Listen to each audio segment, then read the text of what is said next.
Environment కూడా చాలా బాగా ఉంది. ఈరోజు మనకందరికీ తెలుసు, తెలంగాణలో 9,400 కోట్ల విలువైనటువంటి అభివృద్ధి కార్యక్రమాలకు రైల్వే శాఖకు సంబంధించి, జాతీయ రహదారులకు సంబంధించి, అదేవిధంగా వరంగల్లో prime minister mega textile park దానికి సంబంధించి, అదే కాకుండా జహీరాబాద్లో ఇండస్ట్రియల్ కారిడార్ గురించి ఈరోజు ప్రధానమంత్రి గారు ప్రారంభోత్సవం చేయడం కోసం, కొన్ని తెలంగాణ ప్రజలకు డెడికేట్ చేయడం కోసం ఈరోజు ప్రత్యేకంగా రావడం జరిగింది.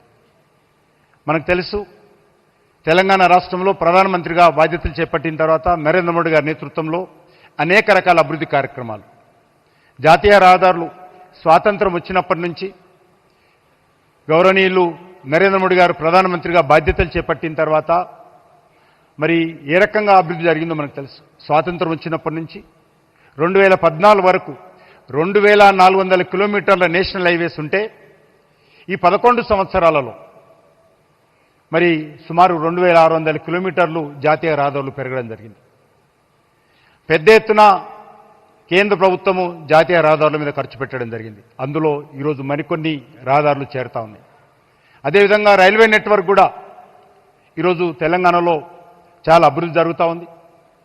సుమారు 42 railway stations at a time తెలంగాణలో, కొన్ని కొత్త రైల్వే స్టేషన్స్, కొన్ని రీడెవలప్మెంట్ చేస్తున్నటువంటి రైల్వే స్టేషన్స్ కూడా స్వాతంత్రం వచ్చిన తర్వాత మొదటిసారి ఎట్ ఏ టైం ఇన్ని రైల్వే స్టేషన్స్ డెవలప్మెంట్ అవుతా ఉన్నాయి. ఇప్పటికే చెల్లపల్లి రైల్వే స్టేషన్ ప్రధానమంత్రి గారి చేతుల మీదుగా పూర్తి చేసుకున్నాం.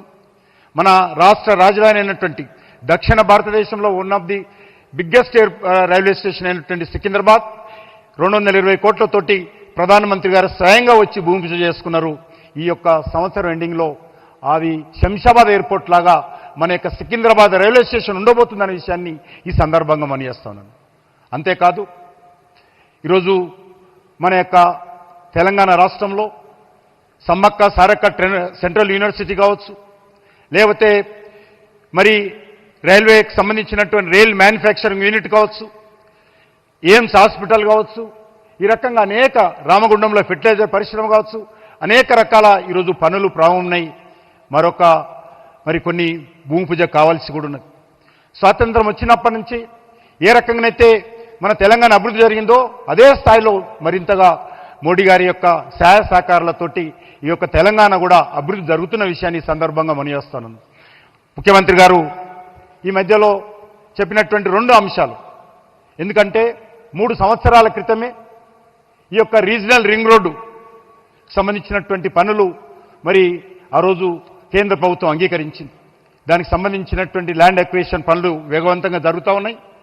త్వరలోనే క్యాబినెట్ అప్రూవల్ అయిపోతే రీజనల్ రింగ్ రోడ్డు కూడా వెంటనే కేంద్ర ప్రభుత్వము పనులు ప్రారంభిస్తుందనే విషయాన్ని కూడా ఈ సందర్భంగా మనయేస్తా ఉన్నాను. అంతేకాకుండా మరి ఈరోజు రాష్ట్రంలో మరి అనేక రకాల అభివృద్ధి కార్యక్రమాలకు సంబంధించి ముందుకెళ్లాల్సినటువంటి అవసరం ఉంది. ఎన్నికలప్పుడు రాజకీయాలు ఉన్నప్పటికీ ఎన్నికల తర్వాత తెలంగాణ అభివృద్ధి ఏకైక లక్ష్యంగా ఈరోజు మనం అందరం కలిసి పనిచేయాల్సినటువంటి అవసరం ఉంది. గతంలో చాలా అనుభవం ఉంది.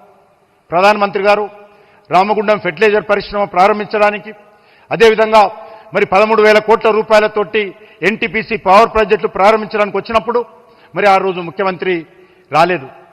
దాని కారణంగా కొంత మరి ఏ రకంగా పరిస్థితి ఉందో మనకు తెలుసు. ఈరోజు రాష్ట్రంలో భారత ప్రభుత్వము ఏ రాజకీయ పార్టీ ఉన్నప్పటికీ, అది కమ్యూనిస్ట్ పార్టీ కానీ, అది కాంగ్రెస్ పార్టీ కానీ, లేకపోతే డిఎంకే ప్రభుత్వం కానీ, ఏ ప్రభుత్వం ఉన్నప్పటికీ కూడా ఏ రకమైనటువంటి వివక్షత లేకుండా ఈరోజు తెలంగాణ అభివృద్ధి కానీ మిగతా దేశ అభివృద్ధి కోసం పనిచేస్తున్నటువంటి విషయాన్ని సందర్భంగా మనం చేస్తున్నాను. గౌరవనీయులు ప్రధానమంత్రి గారి విజన్లో మనము వికసిత్ భారత్ 2047 మనం అందుకోవాల్సిన అవసరం ఉంది. ఒక డెవలప్డ్ కంట్రీగా, ఒక అభివృద్ధి చెందిన దేశంగా అభివృద్ధి చెందాలంటే సమాంతరంగా అన్ని రాష్ట్రాలు డెవలప్మెంట్ కావాలి. ఆ దిశలోనే నాకు పూర్తి విశ్వాసం ఉంది. తెలంగాణ రాష్ట్రం కూడా ఆ దిశలో ముందుకెళ్లాల్సినటువంటి